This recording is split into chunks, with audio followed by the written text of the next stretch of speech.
Ayan mga kapanda, sa nakikita nyo po dyan, ito po yung sa may lugar namin, sa lugar ng aking pamangkin, sa may Lulatan, Ilagan, Isabela.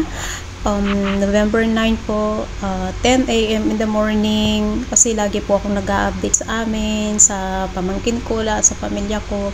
Alam ko ganun din po kayo. Ayan, nagparamdam na po ang super typhoon sa may Ilagan. Sa amin po yan, 10 a.m. po, Sunday, November 9. Ayan, mag-ingat po kayong lahat at sana magdasal lang po tayo dahil wala pong imposible sa Diyos na sana'y ang pamilya natin ay ligtas. Alam ko sa mga ka-OFW natin dyan na sobrang nag-aalala sa kanilang mga pamilya sa Pinas. Magdasal lang po tayo, malayo man tayo, ngunit yung dasal natin ay marireach out ng ating mga pamilya. Sana po isligtas po sila dahil hindi po biro ito guys, at sana matapos na ito. Ingat po kayong lahat dyan mga kapamilya, mga kababayan ko. Ingat po tayo at lagi po magdasal.